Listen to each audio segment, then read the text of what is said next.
So, welcome back, everybody.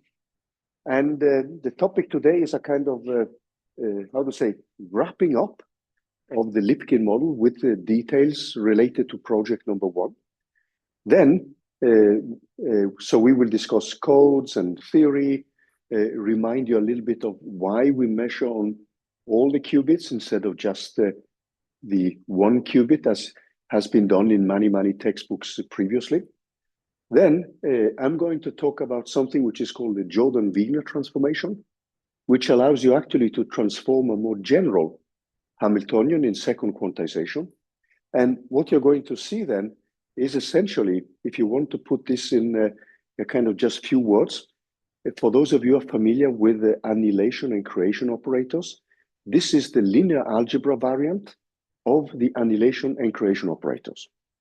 And with that, you can transform your Hamiltonian, which can be a general one, to a string of Pauli matrices. So when we implement these quantum computing algorithms, we are always trying to convert our Hamiltonian into a string of Pauli matrices. So the Lipkin model is very nice because it has some basic features which allows us to do this mapping immediately without too many complications. A general Hamiltonian, however, will actually contain a long string of Pauli matrices. And that makes the computation much more complicated in terms of the length of the quantum circuit. Then, for those of you who took a course on many-body physics, you have met the pairing Hamiltonian. So I'm going to show you how you can then use basic symmetries. So one of the things which is very nice with many of the physics Hamiltonian you will encounter is that they often have some specific symmetries. So like the Lipkin model and the pairing Hamiltonian, they obey a symmetry which is called SU2. And with that, you can make transformations of your Hamiltonians in terms of these Pauli strings, which give a Hamiltonian which is almost ready for running on a quantum computer. Then, if we get time, we are going to start with the next topic, which we will need for many of the other algorithms which are coming. So if you're thinking of implementing a quantum machine learning algorithms, quantum Fourier transforms become essential. So I will try to give you a kind of overarching view of that and why this is important. And then during the lab sessions and also today, we can keep discussing project 1. So what I want to do first is to give you a quick reminder of the Lipkin model. So we'll use the slides and then I will go back to the whiteboard and show you how you can set up the Lipkin model in a simplified way, which means that you can simply use your Hamiltonian for 2 qubits and 1 qubit. Any questions so far? Okay. So let's just quickly remind ourselves a little bit about this Lipkin Hamiltonian. So what we are going to do today is also to try to link these Pauli matrices. So essentially what we have is a Hamiltonian as a string of Pauli matrices. This is just the way we rewrite it. And we've seen a Lipkin model. We've looked at the detailed mappings to Pauli operators. We want just to remind you a little bit about that.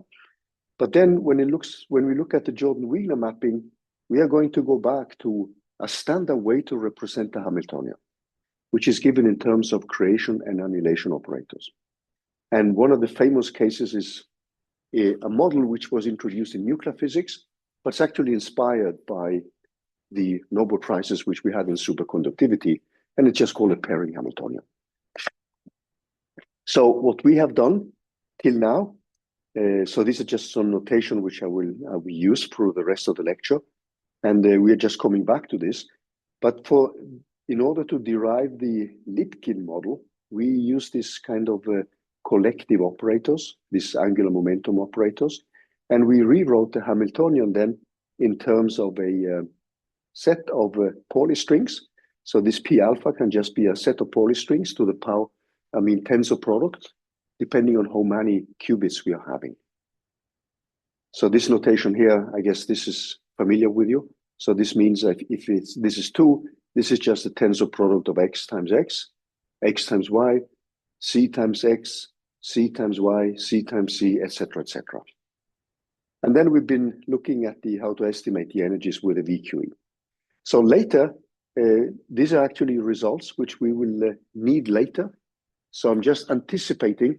So I've actually put in things here which are topics which can be of interest for the second project.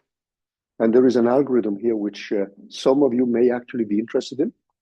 And this is something which could be a topic for the second project, unless you want to deal with machine learning.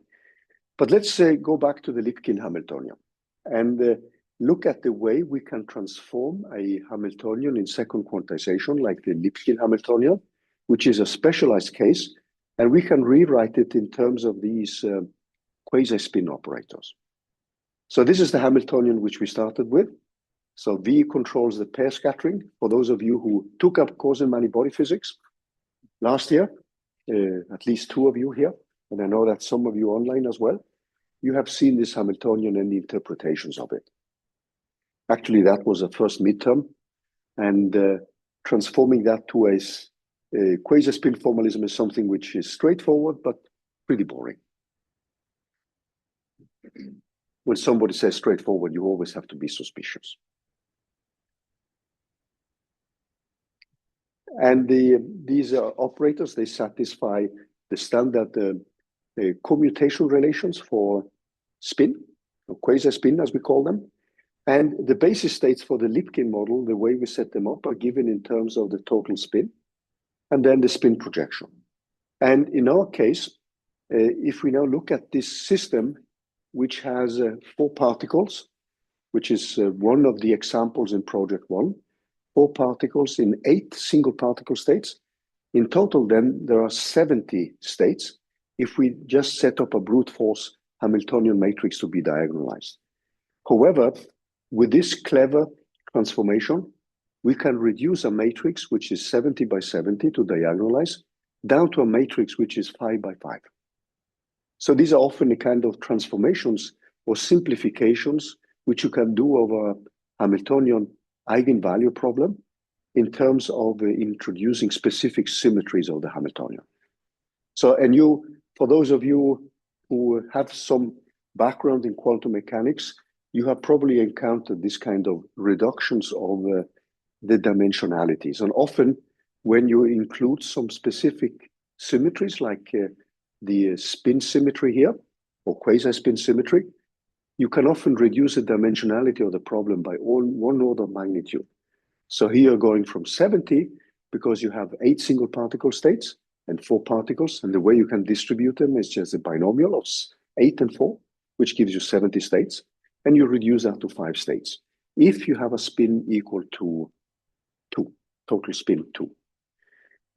And just to quickly remind you, these are things which we discussed some 2 weeks ago. You can actually build the other states based on the previous states by the so-called ladder operators. And typically, this is the kind of overlap formula here. And I'm just going to quickly come back to the way the Hamiltonian looks like for the case with 2 particles and 4 particles. And here, I'm going to set up a recipe which is a little bit different from the simplification which you can make in project number 1. So let's go back to the whiteboard and look at the Lipkin model itself. Let's just switch back to the whiteboard here. And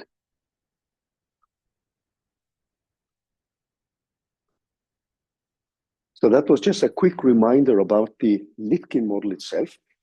So we have 2 cases in project number 1.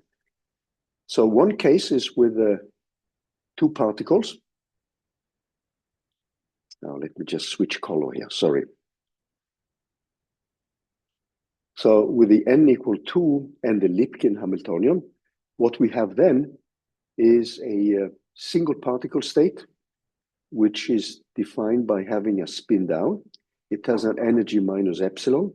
And then there is a spin up state, which has a spin up or positive. And in this case, we can have 2 particles, and they can both have spin down.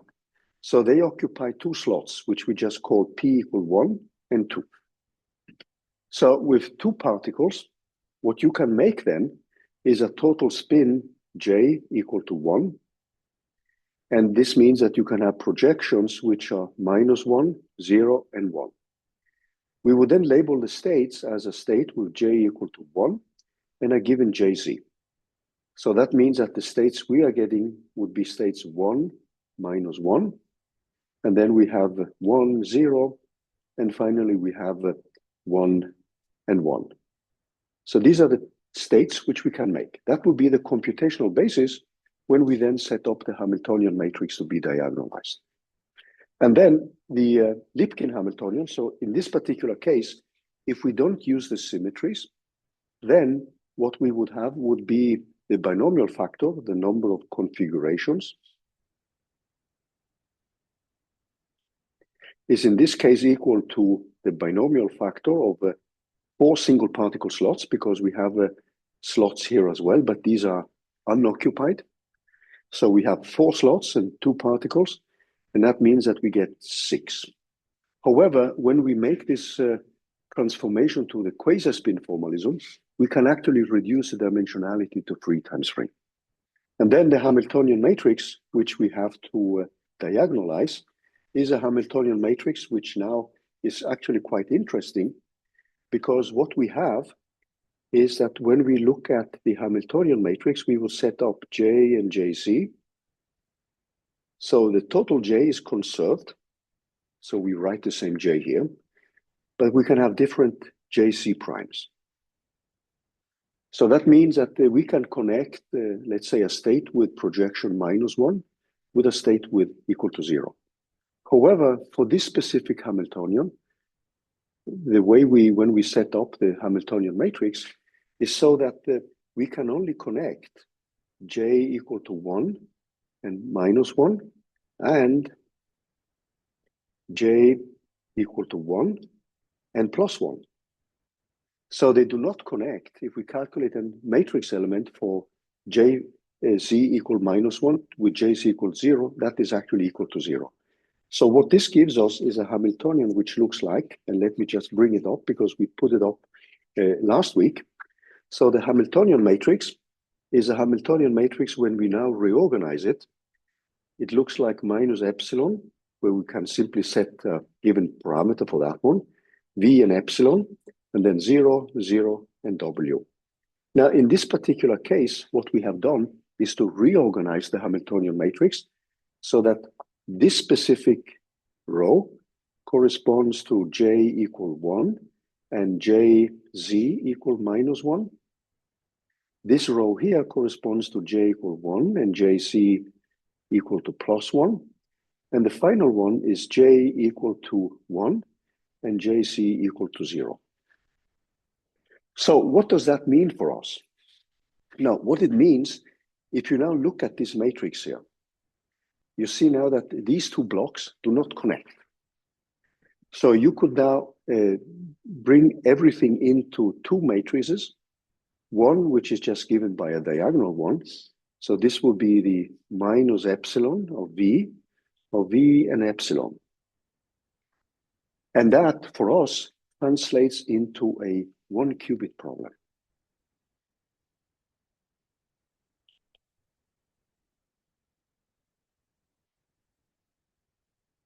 And that 1-qubit problem means that we would have as a computational basis 0 and 1. And this is essentially what you have been doing in the warm-up exercises. That means exercises A to D of the project. And then clearly the other element, this one, is something which you can just read off. There is no point in doing any calculation at all here because you already have it. It's just W, period. Now, the alternative, if you want to keep this 3x3 matrix and you want to translate that into a qubit case, you would then, if you want to keep the whole matrix, and you will see the examples in the slides for this week, that you can decide for different strategies on how you want to represent your qubit computational basis. So if you use the full matrix, the 3x3 Hamiltonian matrix, the nearest qubit basis, that will be given by qubit basis,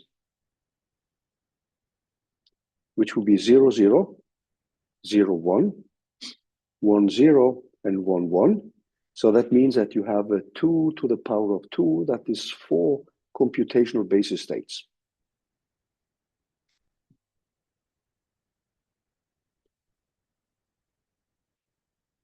In that case, you have one of the states which is redundant.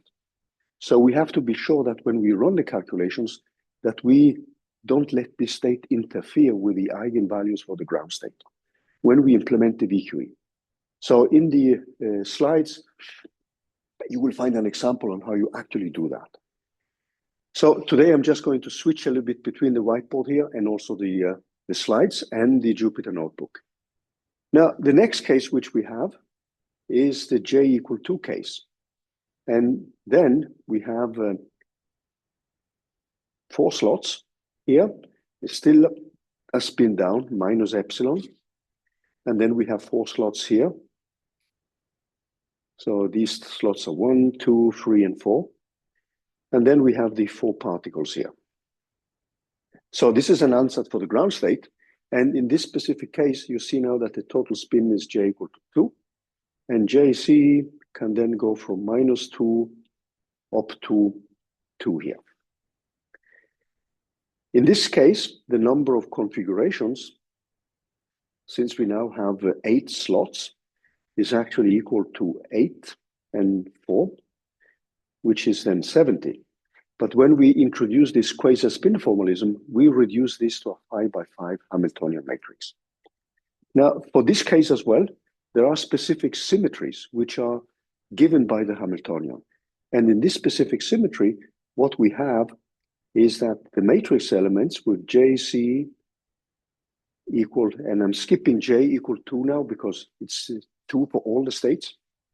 So in this case, we can only link states with JC equal 2.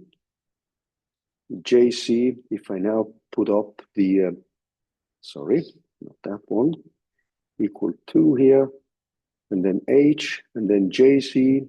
So this is different from 0, and JC equals 0. This is different from 0. JC equal 2, and H and JC equal -2, which is also different from 0. And similarly,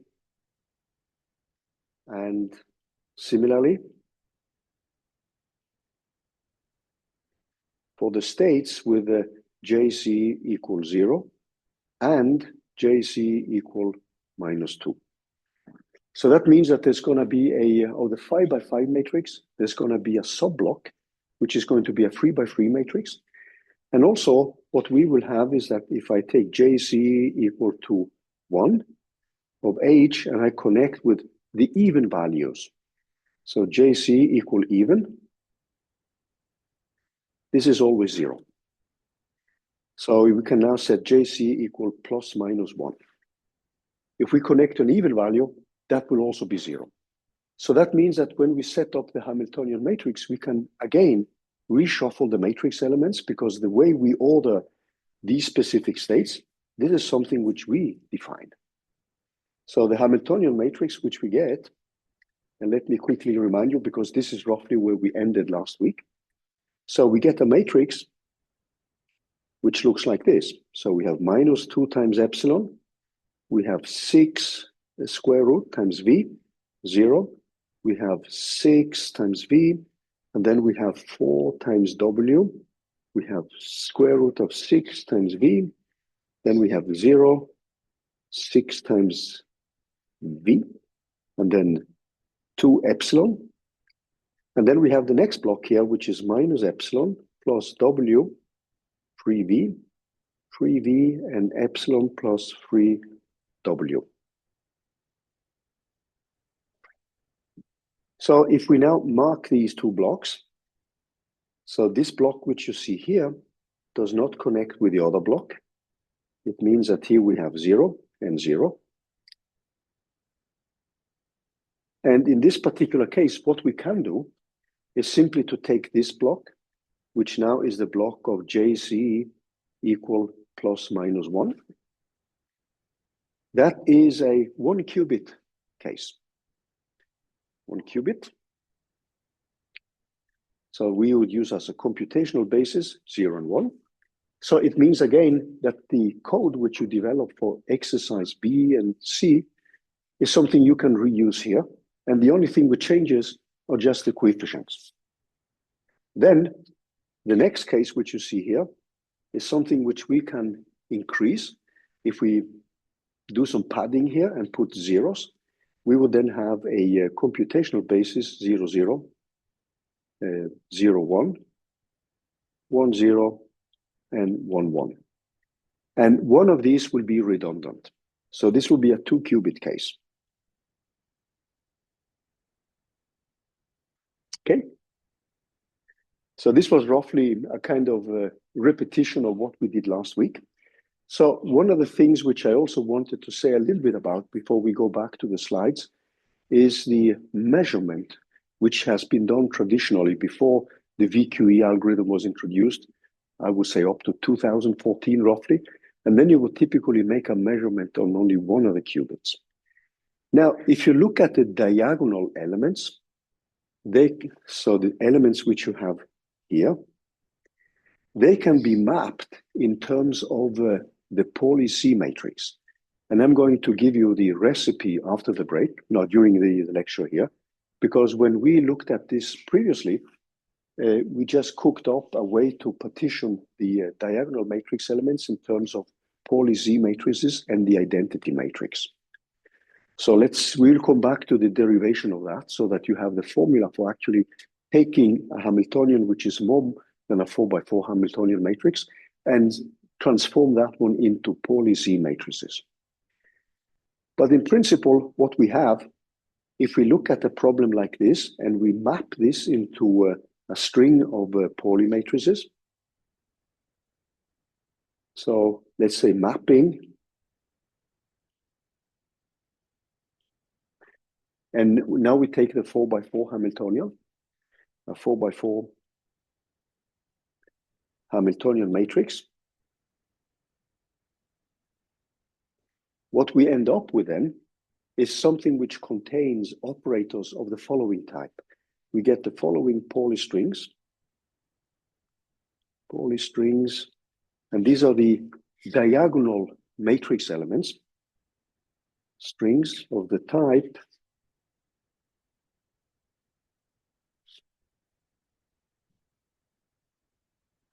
so we would have a Pauli Z, and now what I'm doing is that I'm putting a subscript here to indicate the first qubit. So when you're setting up a circuit now, what you would have would be a qubit 0, for instance, and a qubit 0. You perform some operations on it. It could be a Hadamard. You do a Hadamard here. You may have an operator here, a C0 gate, etc., etc. Now, when you're setting up the Hamiltonian string in terms of Pauli matrices, you would then have, so this would be qubit 1, and this is qubit 2. You would have a term which looks like this. So this is the 2x2 identity matrix, and this is the Pauli Z matrix.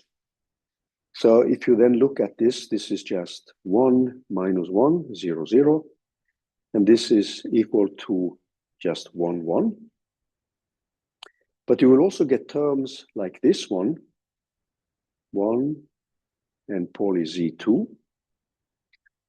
You will get the strings of the type 1, 1, and 2 here.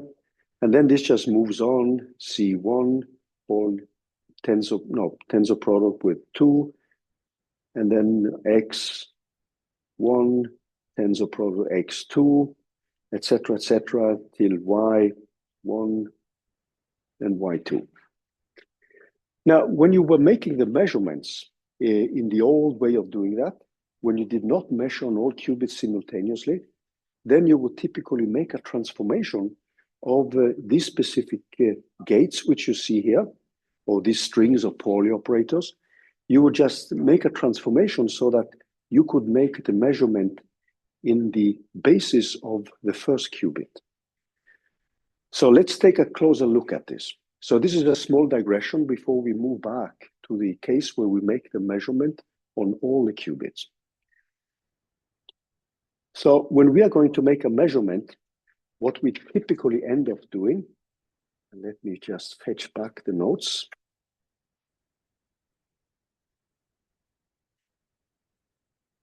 So a measurement is something which we mathematically would represent in terms of a unit matrix. So we have P, so we have a unitary matrix, and then we have M here, which is the matrix which we're using to make the computations in the computational basis. So we are transforming a given string of Pauli matrices so that this could be a Pauli matrix for the, let's say, the C matrix. So if you look at the 1 qubit case, in the 1 qubit case, a typical example of that one qubit case example would be a case where we have a P, so we have X, and that is given by a Hadamard times Pauli Z times H.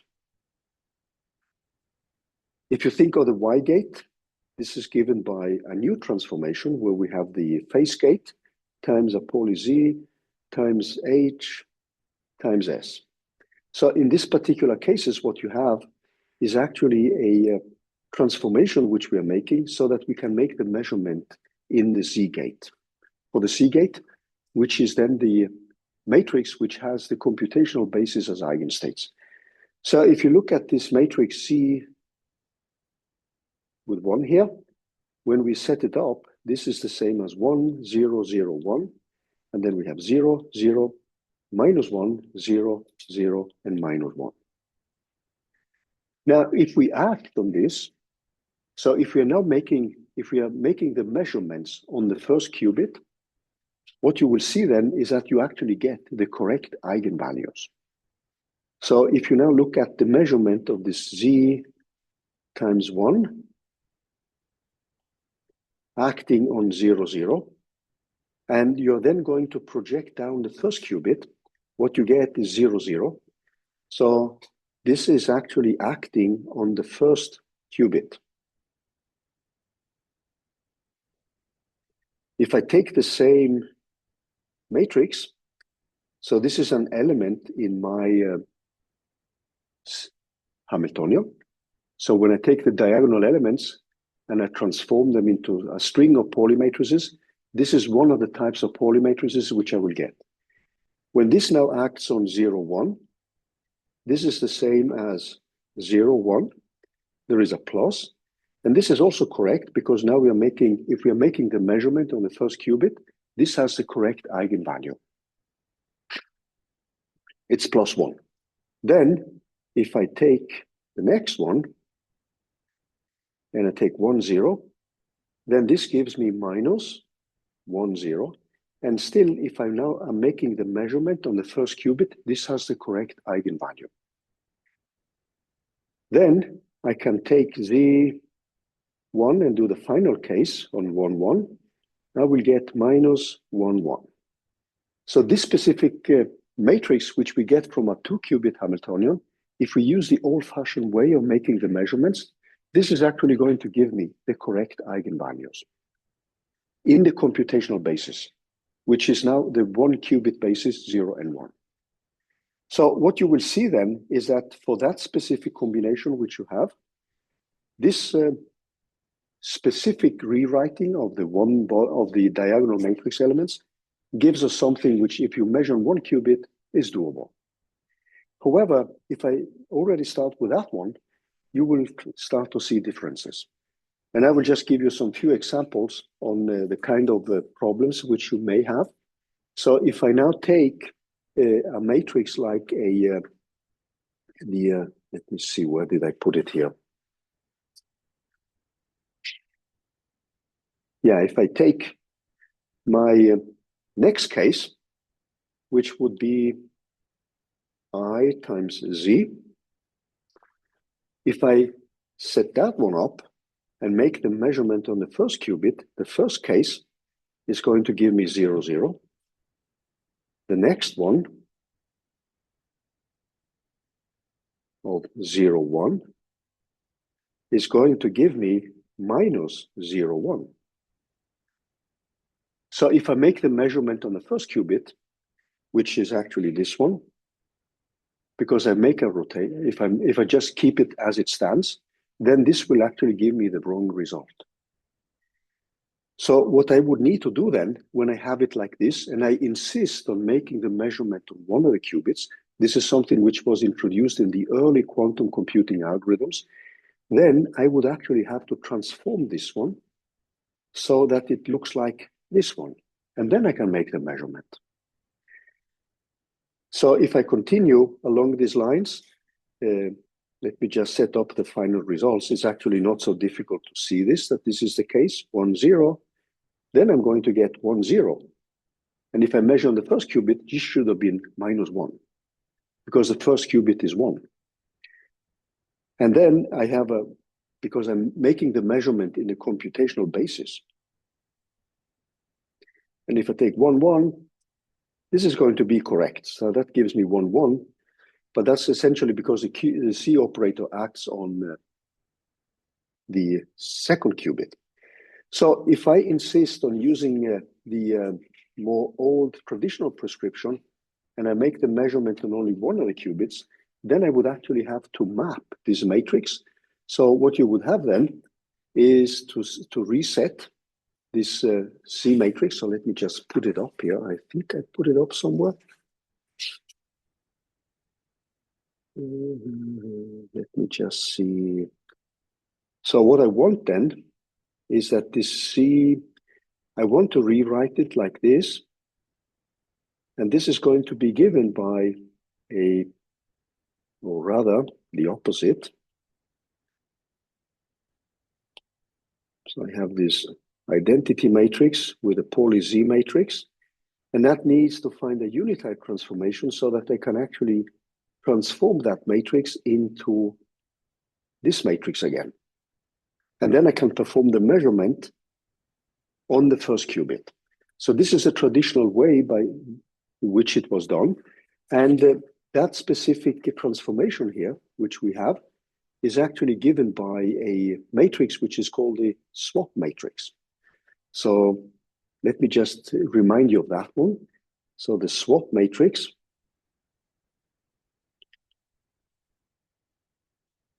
this is given as follows.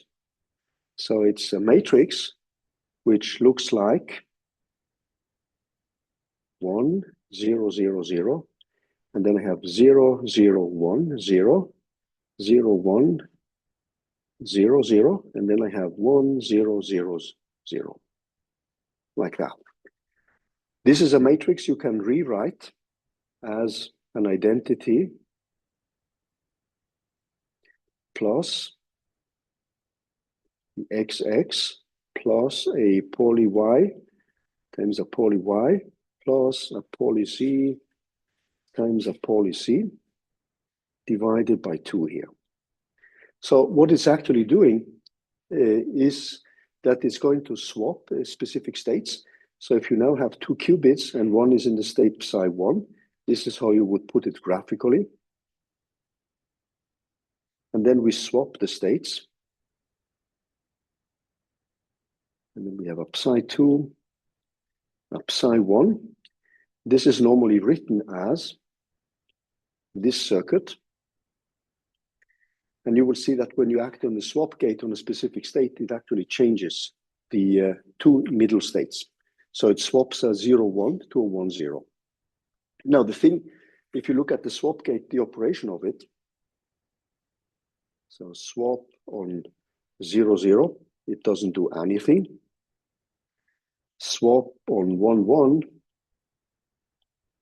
it keeps the same state, but then it interchanges qubit 1 and qubit 0. So this becomes 1, 0. And swap 1, 0 is equal to 0, 1. So that means that if I want this operator changed, so this I, and I want to perform the measurement in the basis of the first qubit, I would have to have a swap, and then I have C tensor product of the identity matrix times a swap matrix. Now, this is, if you now look at the some of the other types of operators which you will get, like a CZ operator. So if you take a Z times Z here, this is something you would like to transform into that basis. This would have a mapping with U, and M here is now the matrix, which is a Z times I of U. And in this specific case for that operator, this U is actually equal to a so-called C naught 10 matrix. So I'm just mentioning this because these are also matrices which you will encounter as specific gates. So this is CX10. Let me just set it up here for the sake of completeness. CX10. This is given by 1 0 0 0 0 0 0 1 and then 0 0 1 0 and 0 1 0. You're probably more familiar with the CX01, which is often just written as a C naught. And that is simply you having the identity matrix here, 0 and 0, and a poly X matrix. So the reason why I bring this up is that this is also the way it is described in the textbook by Hun in section 611. And in that case, what is done is that you are transforming a string with two poly matrices, and this string is now being converted into a matrix here where you can perform the measurement in the basis of the first qubit, because then you will have the Z matrix, which will then be acting on the first qubit. Now, what you see now is that every such operation will make your circuit longer. And it's much more cumbersome. I mean, for the 2-qubit case, this is pretty simple and straightforward.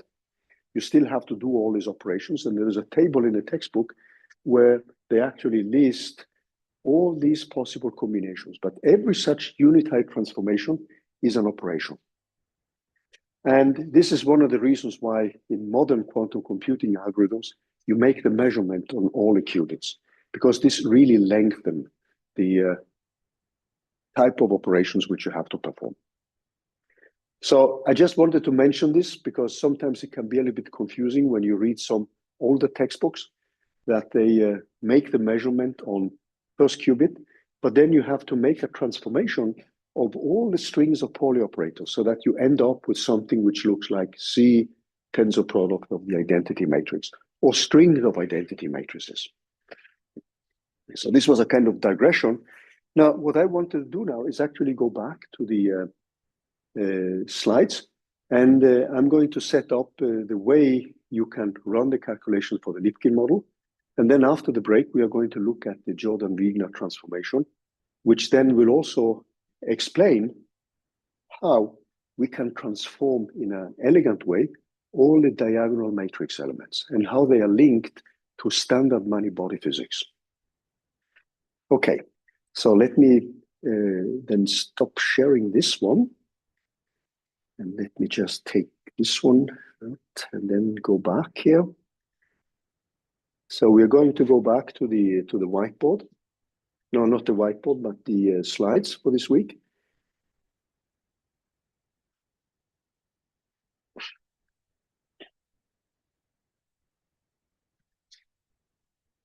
So there are many ways we can encode the information. And I'm going to, the one I have implemented in my codes is actually something which I call a compressed encoding.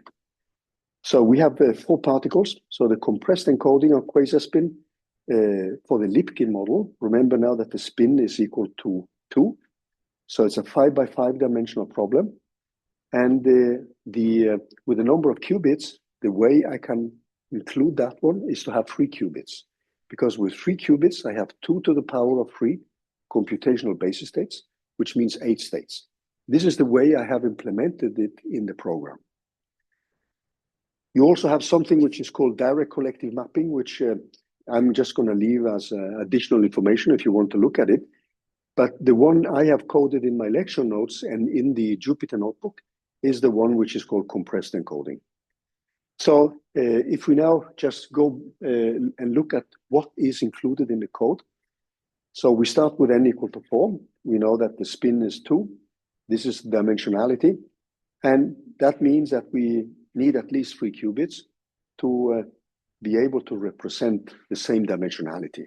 However, when you now look at the mapping here, what you have, when you look at this mapping, you see immediately that there are 3 states which are not included in your computational basis. So which one you want here to represent the original ones, this is up to you. This is how you order it. But it's quite convenient, and you will see that when we introduce the Fourier transform, that this bit representation here, because when you use the bits, this will be bit 1, bit 2, and bit 3. And then when you use a bit representation, this becomes state 0. This becomes state 1, 2, 3, 4, 5, 6, and 7. And we are coming back to that a little bit later. And I will also mention to you how you can get rid of the information for these states, because they will actually interfere when you're running the calculation. Now, there is some information here which we are going to use again after the break when we look at the Jordan-Wigner transformation. So these are some very useful operations. So you can actually rewrite the outer product of for the 1 qubit case of 0, 0, like 1 plus z, 1, 1 as 1 minus z. And if you look at this one, the reason why I'm bringing this up is that later, when I'm introducing the Jordan-Wigner transformation, this is going to be a candidate for a creation operator, and the other one is going to be a candidate for the annihilation operator, and you will see why. So I mentioned to you that this Jordan-Wigner representation is actually a way to make a linear algebra representation of the creation and annihilation operators. So the diagonal operators, and you see now that the diagonal matrix elements, they are actually given by 0, 0, 1, 1. When I take more qubits, it will be 0, 0 if I 2 qubits, and 1, 1, 0, 1, and 1, 0. So they can all be represented by these 2 operators. So that means that the diagonal operators, as you saw from the trick which I brought up for the 4x4 Hamiltonian, it was represented by identity matrix and poly-Z matrix. And this resides actually in this definition which you see here. And then any finite operator in an encoded space can be written as a sum of poly strings. Now comes a very important generalization.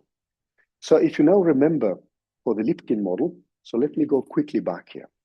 So the Lipkin model has a diagonal part which goes like JC. So let's go quickly back and remind you of that. So this gives rise to the diagonal matrix elements. The same with this one. So when you look at the diagonal elements, the way you can transform them, there is a simple mathematics you can do. This is the spectral decomposition of the JC operator in terms of the basis states. And this is the eigenvalue. So that means that the JC is actually -2, 0, 0, obviously. This is an X state. So JC is an operator which now picks out the diagonal matrix elements only. And then I can map this immediately, because when you look at these combination, 0, 0, these ones, you can map these immediately in terms of these operators here. So you get this one, that one, and this one. So when I put up the 4x4 matrix, I actually had a trick where I wrote I almost gave you the impression that this was a formula you cooked up by hand to get the diagonal ones. But this is something you can actually relate directly to the structure of your Hamiltonian here, and use the poly-C and the identity matrices, and then you can rewrite the diagonal part like that. That's one part of the matrix. So you see that you have a recipe for setting up the diagonal matrix elements as a set of poly strings. Does that sound plausible? So take a look at the algebra, I mean, just and look at it afterwards. So if I'm doing this kind of brute force approach, where I now use 3 qubits to represent a 5 by 5 matrix. Remember that you don't need to do that in project 2. No, sorry, project 1. You can simplify it by using the symmetries of the Hamiltonian matrix in terms of a 3 by 3 block and a 2 by 2 block. And that means that you can reuse your 2 qubit algorithm and your 1 qubit algorithm on the Lipkin model for spin equal to 2. So that was one part. Now you can then repeat this one. So what I'm doing here is just to set up the JC operator. And you see that this one this is the spectral decomposition of the JZ operator. It runs over -2 up to 2. This is the eigenvalue. And this is something I can rewrite in terms of the Pauli matrices by simply using these relations which you see here. Because again, this is only given by the diagonal elements. And then I have a combination of identity matrices and Pauli Z and Pauli Z up to Pauli C squared. And it's actually not that difficult to see that this should be the case. Let me know if you see some typos. I think I coded it correctly. I hope so. So you would then bring together diagonal elements like this. And then you can set up the ladder operator. So these ladder operators have some specific, this is for the j equal 2 case. This is what it gives. Now I'm just looking at the spin projection values. And then I can actually transform these in terms of other combinations of Pauli matrices.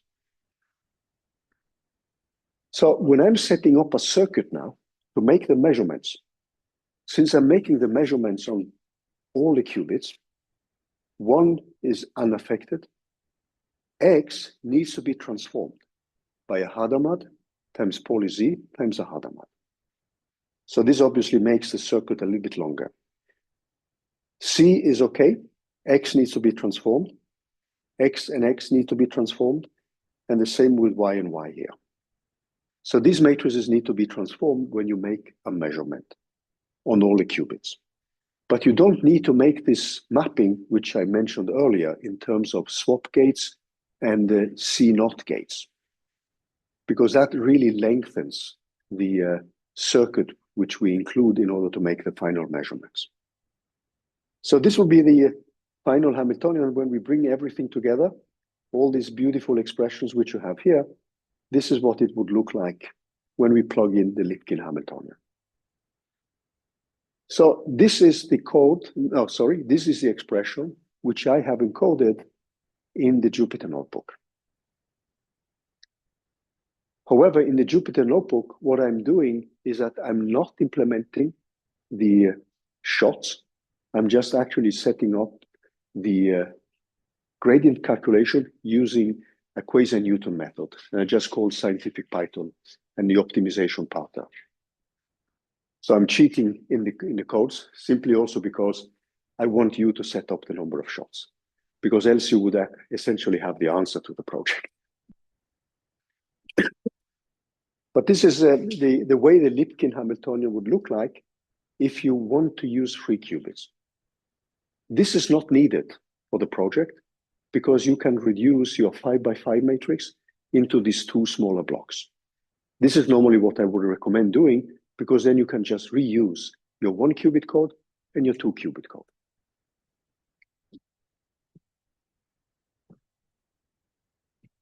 So there's another thing when you do this, and this is where I will stop now. There is an unphysical part.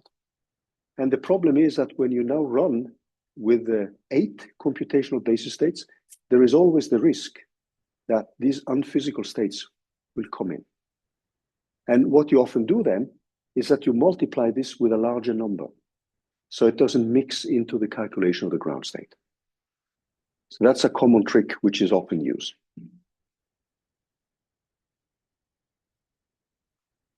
So you want to suppress the leakage to states which are outside this quasi-spin state. And when you do the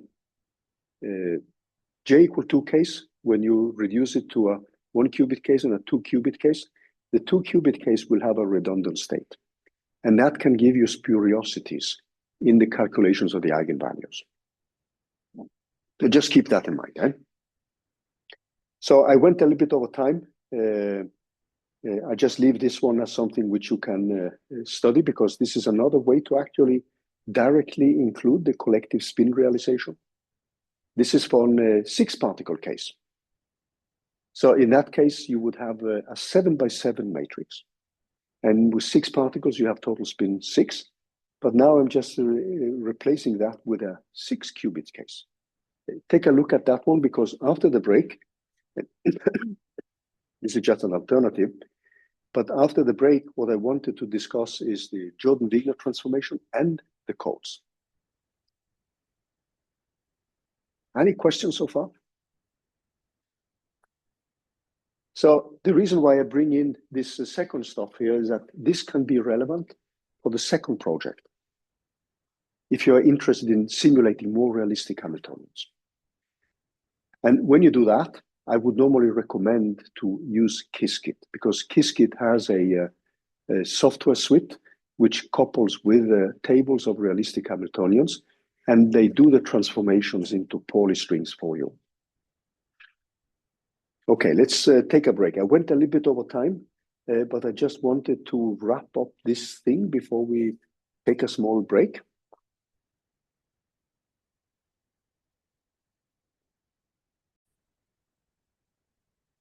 So what I wanted to do now is simply to show you how you can set up the Lipkin Hamiltonian. And then the type of encoding which I've done here is actually this 3 qubits, which would be slightly more general than the more specialized case, which I have been advocating for project number 2, where you can just use the symmetries of the Hamiltonian and look at a 3x3 block and a 2x2 block, which then translate into a 2 qubit system and a 1 qubit system. So the code which you see here has a Pauli decomposition of the Hamiltonian. It sets up the computational basis measurements with proper rotations. It sets up the 4 layers for the ansatz. So we were going to have 24 parameters. However, and this is important to note, is that I do not have a VQE implementation with shots. And this is done on purpose because I didn't want to, well, you have already these examples with shots in the simple code for the 2 qubit case and the 1 qubit case. So this is more to show you how you set up the Hamiltonian, how you decompose it.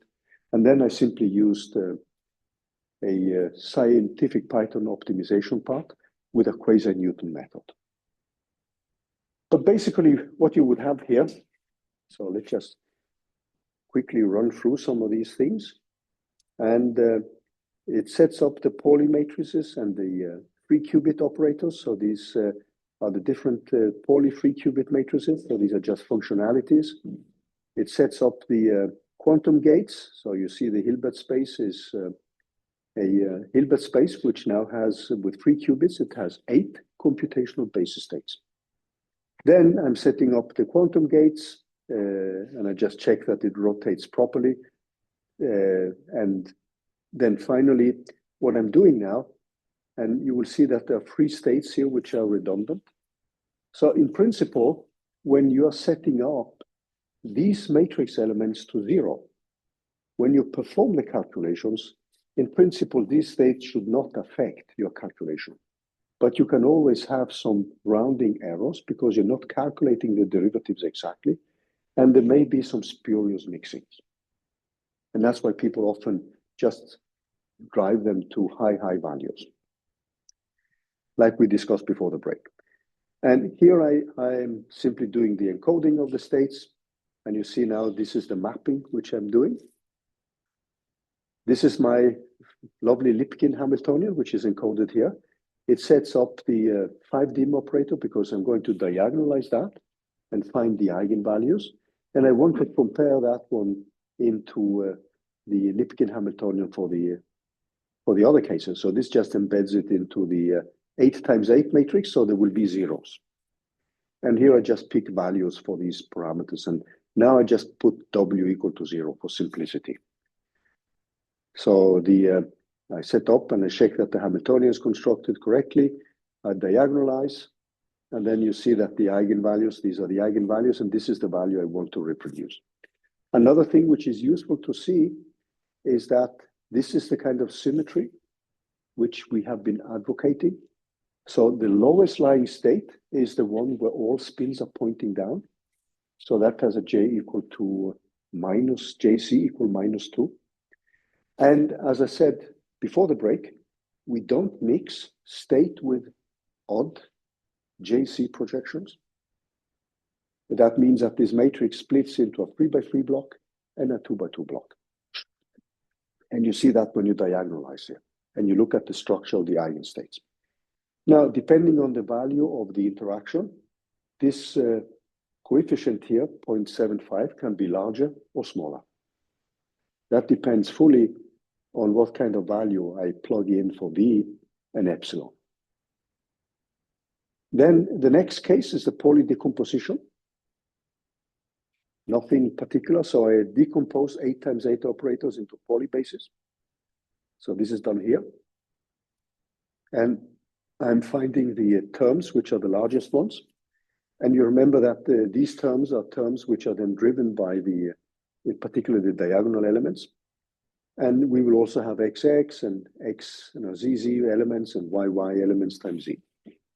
So these are the Hamiltonian matrix elements which we get when we are setting up the basis. And then we make the basis. So that means that when I have a ZZ and I measure on every qubit, the identity matrix doesn't affect it. So I need to rotate. I need to apply a Hadamard to the X basis. And I need to apply the Hadamard multiplied with the emission conjugate of the phase gate and then measure. So this is essentially what we also discussed in this 1 qubit example and the 2 qubit example. And here I just put up the Pauli matrix terms. I have the rotation which I need to do in case I have an X and a Y, and if not, it's just a Z gate, and then I don't need to do anything. So that is done here. It calculates the number of measurements and then calculates the expectation value here. But it does not implement the plane gradient descent, which we discussed in connection with the 2 qubit and the 1 qubit case. So here I have now the transformations. So I perform a RY rotation on all 3 qubits. Then, and this is something which becomes important now, and you could play around with this. So let me switch quickly to the whiteboard a little bit here.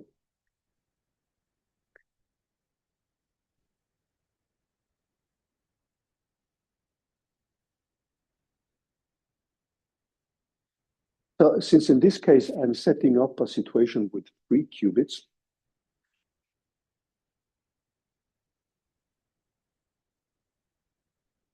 so we could typically initialize a system with qubit 0, but that's the most common one. And then I perform a rotation here, RY. I can put an RZ. I can put an RX. So how many of these you do just gives you more parameters. Then I would then typically entangle this one with that one. So the second qubit, I would perform similar rotations. So I'm not putting up the angles here. Sometimes you can just get away with less rotations, but then I'm doing the same with this one. You can add more rotations when you have performed the control knot. So this gate here is actually very important. The C knot gate becomes very important because it's here where we entangle. If we don't entangle, then these qubits will just be product states. And as product states, we will never get the correct values of the energy because we don't have an ansatz where we have entangled the states. Because then we're just going to look at product states.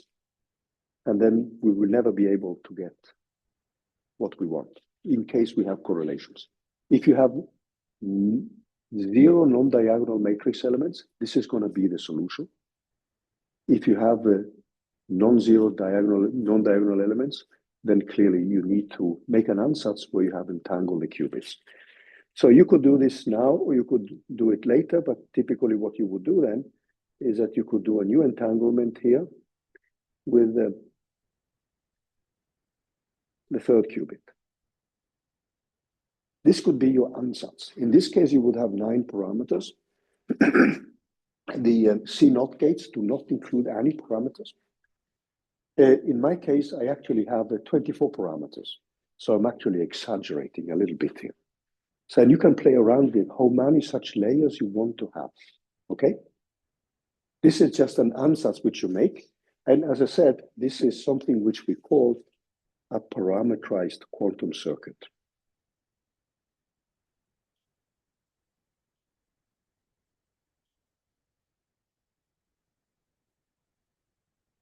So for project 1, if you wish to, you could try different ansatzes.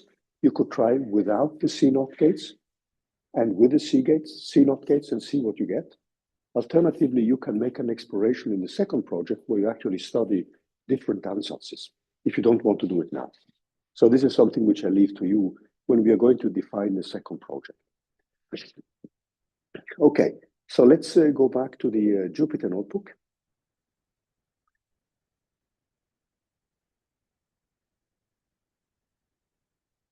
Now I need to find back too many windows here. So this is now my ansatz. So I'm doing a lot of rotations here. So in total, I'm going to have 24 parameters. So I have 4 layers with 6 parameters per layer. So it's maybe unnecessary.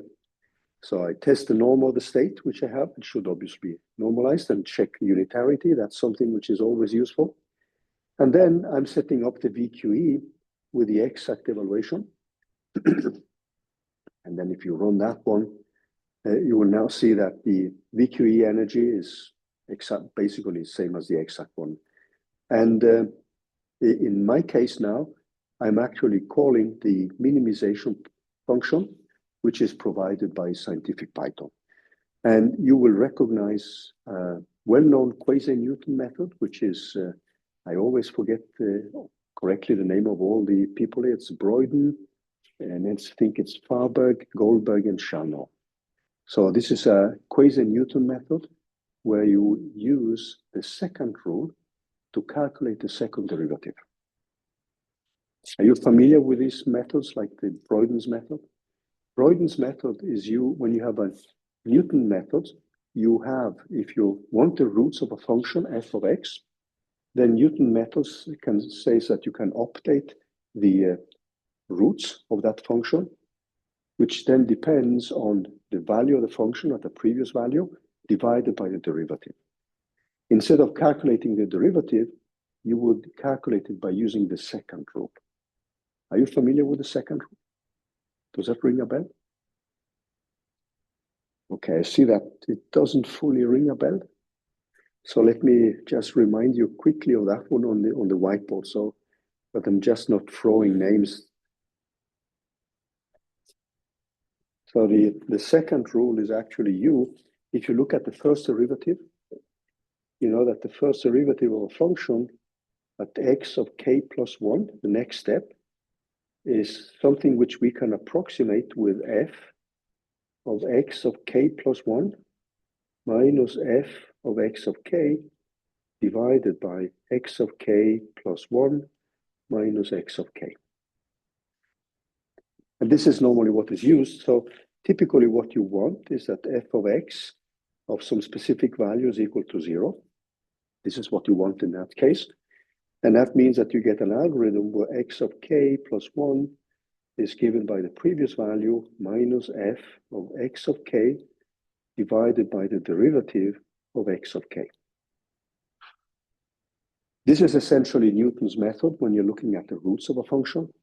What we are looking at is actually the gradient. And we would then need the second derivative. So instead of f derivative, in the denominator, you would have the second derivative. Now, since you now have 24 parameters, this is actually the first derivative is given by a gradient, which is then given by the Jacobian. And then the second derivative is given by a matrix, which is called the Hessian matrix. And you have to invert that one. So these quasi-Newton methods, they approximate either the first derivative or the second derivative with the second rule. So that's the essence of these quasi-Newton methods. So that means that you don't need to calculate in case you have this problem. You don't calculate the Jacobian matrix. If you have this problem, you don't calculate the Hessian matrix. And these are called quasi-Newton methods. That was about these methods in a nutshell. And if you go to my course on Physics 4411, you will find detailed derivations of these different algorithms. So let's just go back to the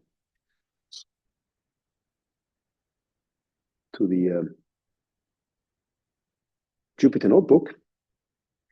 And what we had here is now simply a case where we see that using these quasi-Newton methods, you actually get a pretty good approximation to the VQE energy. So this is working well. Now, I did not set this up with my own gradient descent, where I have a learning rate or I use methods like Adams, etc.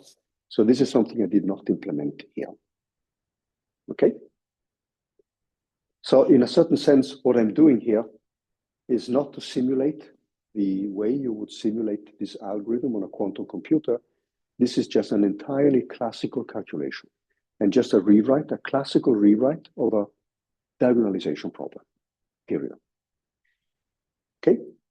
Now, the thing which I wanted to discuss now is actually another Hamiltonian. I want to give you some examples on how we can actually set up other types of Hamiltonians. But before we do that, I need to remind you a little bit about second quantization and how we can represent that with Pauli matrices. So let's go back to the Jupyter node, now to the whiteboard. So we're jumping a little bit back and forth today.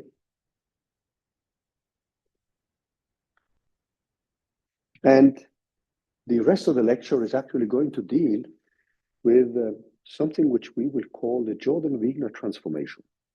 There are different types of transformations. So the Jordan-Wigner transformation is less favored, but it is much simpler to implement because it normally is less favored because it gives longer circuits.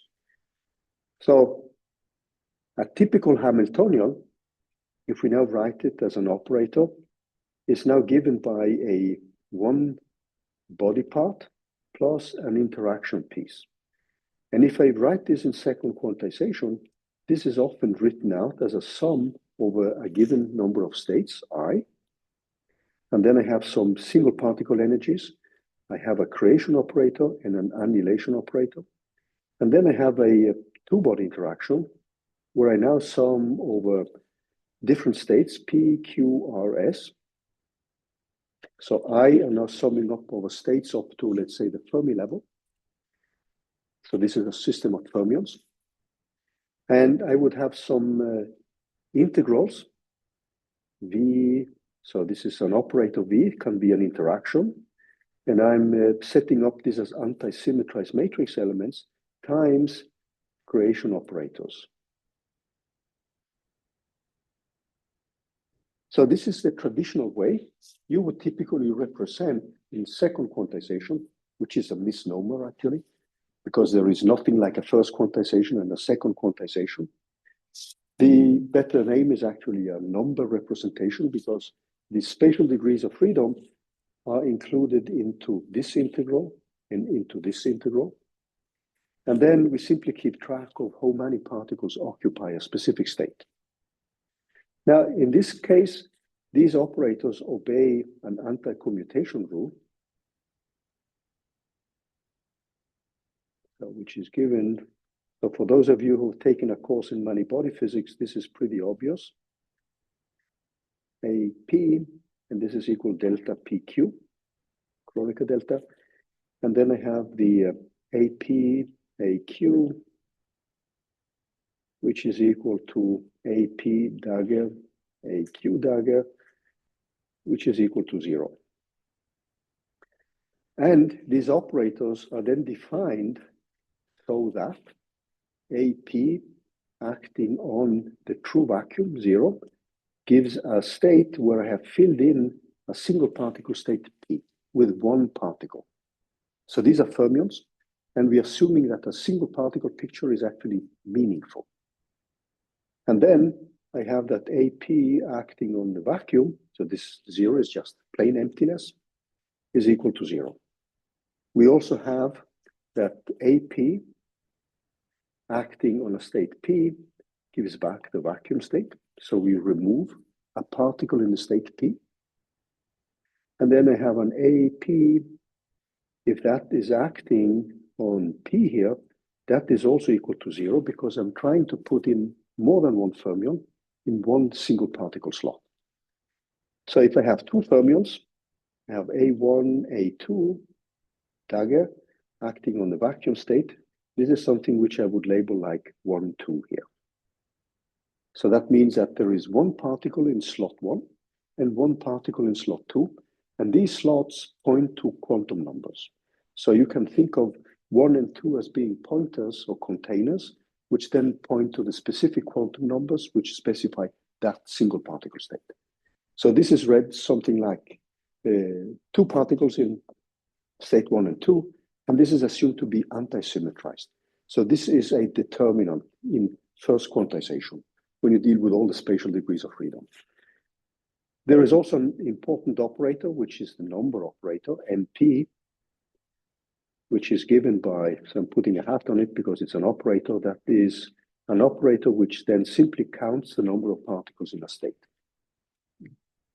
Now, if we now look at the Pauli string, so what I'm going to define now, and then we are going to go over to the slides pretty soon. So if you look at sigma plus equal to x minus I times y divided by 2, if you look closer at this one, this is the same as 1, 0. So how do you see that? Let me just quickly remind you of that. So if you look at the Pauli Y matrix, that is given by 0 minus I of 0. So if I multiply that with I, I'm just going to have the negative numbers. And if you then look at x, this is given by 0, 1, 1, and 0. If I take 1 and 0 here, this is the same as the outer product of the state 0, 1 multiplied with the state 1, 0. And if I set up the matrix here, this is simply going to give us 0, 1, 1, and 0. So when I multiply with, when I take x minus y times I, this is going to be the same as this guy here. So take a look now at the action of 1 on a state 0. So these states are orthogonal by definition. So that gives us 1. So that means that what I'm doing now, I'm taking the sigma plus acting on 0, and this produces 1. So then it's pretty tempting to say, hey, I have my vacuum state 0, I act with an operator, and now I produce a new state. So I could let this state 1 represent the action of the sigma plus as the action of this operator here. Similarly, so what I promised you is actually the linear algebra variant of the quantization, the second quantization operators. I know that not everybody is familiar with second quantization, but this is a kind of, for those of you who have taken a course in many-body physics, this is pretty common. So if I take this one, and I could define that as an x plus I times the Pauli Y matrix divided by 2, this is nothing but 0 and 1. If I then act with this one on a given state, so you see now that sigma minus acting on the state 1, this is simply going to be 0, 1, and 1, and this is 0. So you can think of this as an operator which we could actually think in terms of an AP operator, an annihilation operator. You see also that if I act on sigma 1 with 0, this is actually given by 0 times 1 and 0, and that is 0. So this really acts. It is an annihilation operator lookalike, but it's not the full story because we are missing something. So let me now, this was a kind of brief introduction. Let me now set up the final expression for the creation operator and the annihilation operator written as strings of Pauli operators. And then when we have that, we are going to look at the pairing Hamiltonian, which is an example of a Hamiltonian, which is a little bit more complicated than the Lipkin Hamiltonian. But we can still rewrite that one in terms of Pauli matrices, strings of Pauli matrices. And this is what you actually end up with doing if you use Qiskit, because Qiskit would then take a Hamiltonian like the one you see here, written in second quantization, and transform that for you to a Hamiltonian in terms of Pauli matrices, strings of Pauli matrices. So let's take a look at the whiteboard then. Eh? Now I need to remind myself, just a moment here, because if I don't do that, I won't see it. Okay, so let's just share it. And then we will use the whiteboard for the slides for the rest of the lecture here.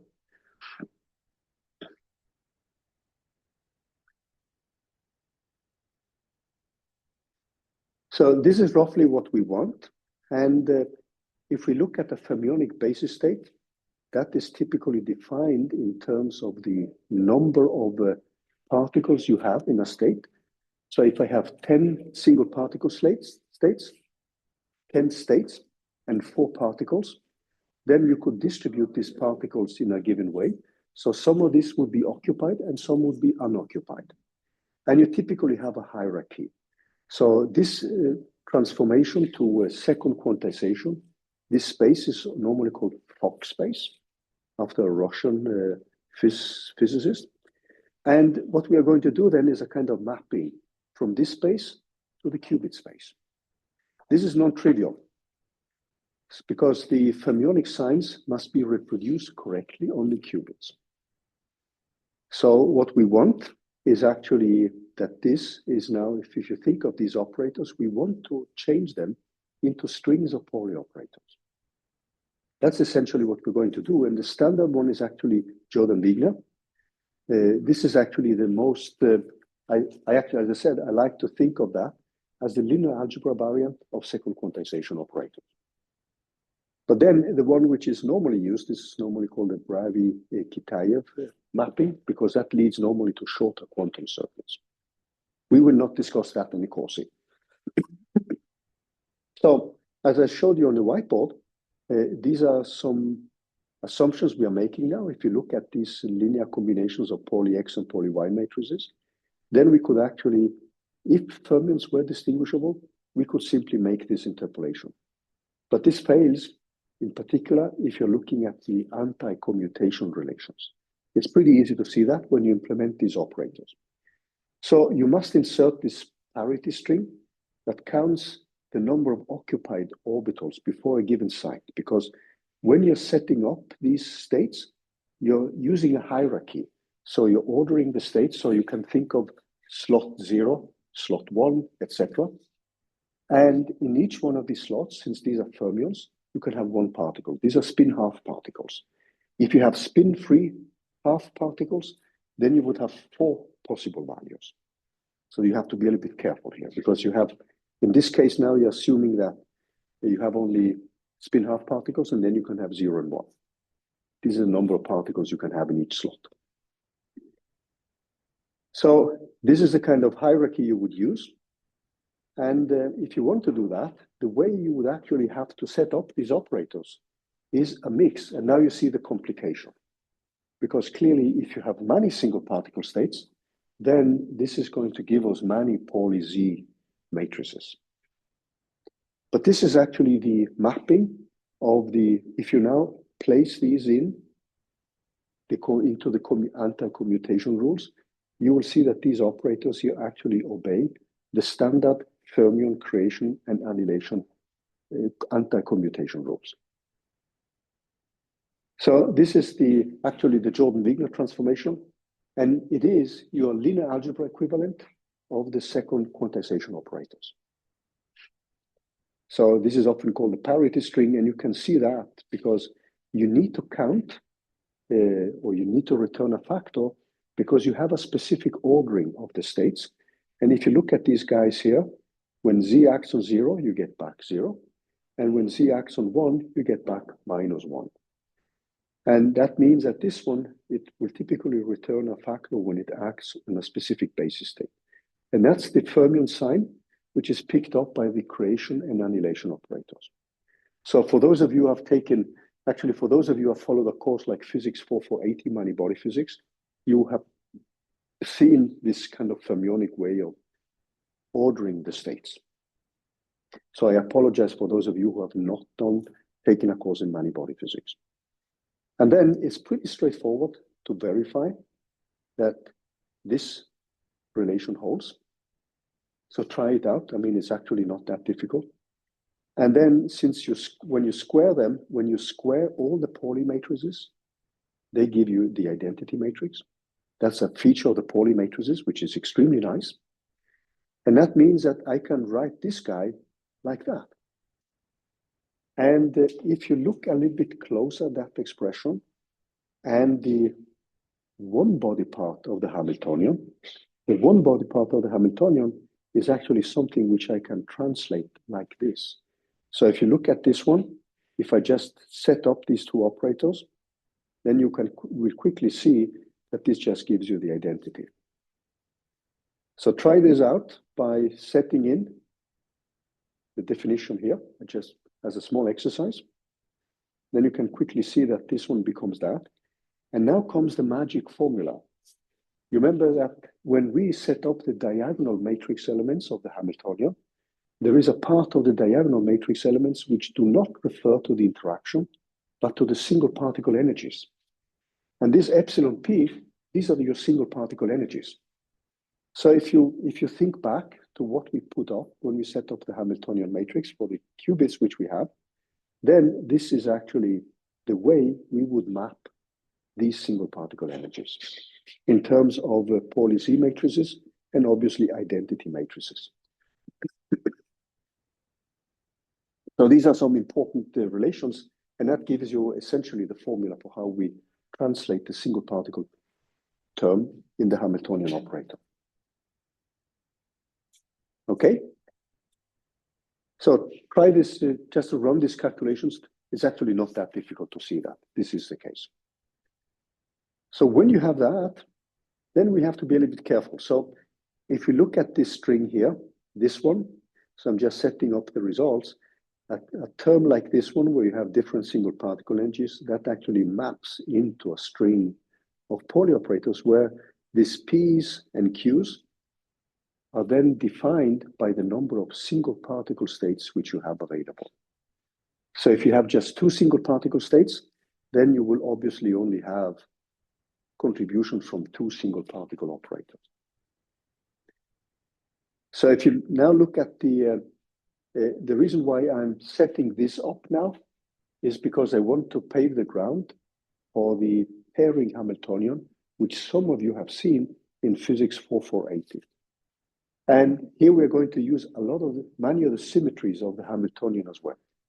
So just view this as another example on how we can transform a Hamiltonian, a more general one, into a string of Pauli operators.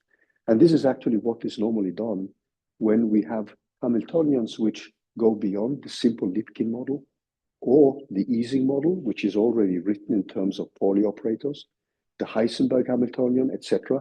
Some of you are familiar with those types of Hamiltonians. And these are Hamiltonians which are already written in terms of Pauli matrices. And they have a one-to-one mapping into quantum gates. In general terms, we have to bake in, if these are fermions, we have to be careful because we want to obey the fermion anti-commutation rules and the anti-symmetry of the Fourier wave function. So a time reverse state is actually, it means that the spin of this object here is the opposite of this one. So I create two states where they can be in the same spatial degree of freedom, but one must have spin up and the other spin down. And this is what we normally think of in this time reverse state. And then I can use the Jordan-Wigner transformation here and simply apply that one to these two operators. And then I would get this term here. And if you take away the common prefix, you get a Pauli string with a parity chain between P and the time reversed one. So when you do that, you will actually get a chain here, which looks like this. And if you expand this product, this is actually what you get. It's not so exciting, but take a look at it. And what I'm going to do now is simply to set up the pairing Hamiltonian. So let me just do that. So what I'm going to have now, when I look at the pairing operator, so I create a state where they are in the same spatial degrees of freedom, but they have opposite spins. And this is the case where I annihilate a pair. So a pair now is two particles which are in the same single particle state, but with opposite spins. And then I have the pair number operator. And then I'm going to define quasi-spin operators. And for those of you who took a course called Physics 4480, you know that this quasi-spin operator commutes with the Hamiltonian. So it's a good quantum number. And the number operator also commutes with the Hamiltonian. So the number of pairs is conserved. And the quasi-spin of the pairs is also conserved. So these are basic symmetries of that Hamiltonian. So I'm just going to go quickly through this and then point to the way the final Hamiltonian is going to look like. So you can use the same quasi-spin algebra, which we used for the Lipkin model, and then simply rewrite many of these operators. So there are specific commutation rules, which they have to follow. So I'm just going quickly through this, if that is okay. Take a look at this commutator algebra if you have time. I'm just setting this up as an example, so I will just rush a little bit through these things here. But you have specific symmetries, and when you have ordered all these symmetries, you then have a Hamiltonian, which is given in terms of these pair creation operators.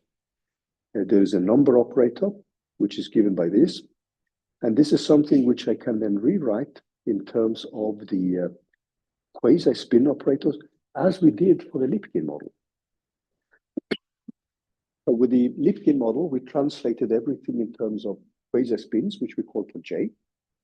Now I just call them for S, just to distinguish it from the Lipkin model, because this now refers to the spin of a pair. So the Hamiltonian commutes with these operators, and it commutes with a number operator. And this is actually the starting point for a qubit encoding. So that means that we are going to associate these quasi-spin matrices, like we did in the Lipkin model, with Pauli matrices. And what we do then is simply to say a pair which is occupied, unoccupied, and an occupied pair.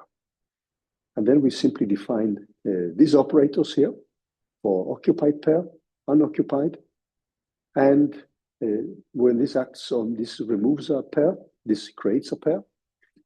This is now given by a Pauli Z, and the number operator is given by 1 minus the Pauli Z. And the final Hamiltonian is going to look like this.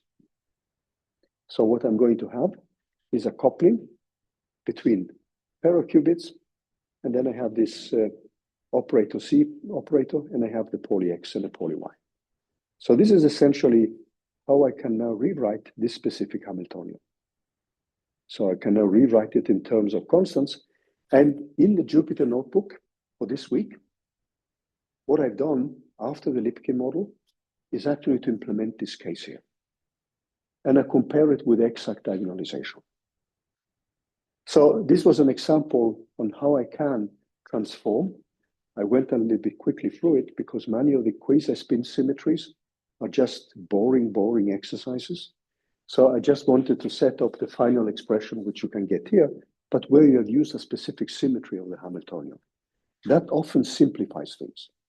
If you cannot use any specific symmetries, then you will simply have to have a chain of poly X and poly Y and poly Z matrices. So if you have two pair orbitals, only two pairs, so that means 4 particles, that means that you, for two pairs, that's a possibility of having two pairs. You can have half-filled, which means that you have one pair in two pair orbitals. This is the kind of Hamiltonian which you would get and have to encode. So it's a kind of Lipkin model lookalike, because we've used specific spin properties and commutation properties of the Hamiltonian matrix, or the Hamiltonian. Okay, so I'm just setting up the examples here, and you can take a look at it. In the code, if you want to explore that and play around, if you want to, let's say, study other Hamiltonians as a part of project 2, I mean, this is material which you then could go back to and look at. So this is not relevant for project 1, but it could be relevant for project number 2, in case you want to study other Hamiltonians. That's one possible path.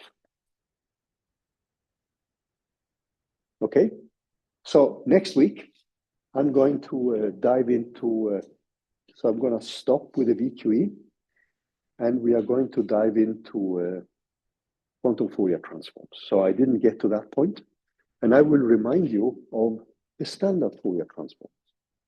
So how many of you here have actually studied Fourier transforms? So it means that a quick reminder, because this is a Fourier transform is an essential element in many of the quantum computing algorithms. And that deals with both Shor's algorithm, the quantum phase estimation algorithm, which is another way to get the eigenvalues, and many other algorithms. So you can think of the quantum Fourier transform as a basic building block in many important quantum computing algorithms, also in quantum machine learning algorithms. So this is a basic kitchen item in many of the quantum computing algorithms. So we need to go through it.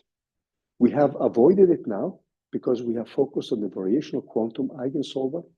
If we had used this old first method which was presented, which is called the quantum phase estimation algorithm for finding the eigenvalues, then we would have had to start with quantum Fourier transforms.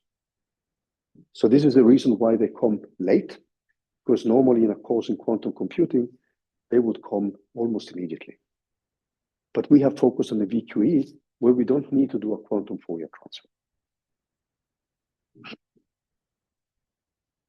But we cannot avoid it, especially when we are going to look at quantum machine learning algorithms. And also if somebody wants to study Shor's algorithm, this is just something you have to have. So this will be the topic for the lectures before the Easter break. And I will also then, before the Easter break kicks in, I will present to you options for the second project.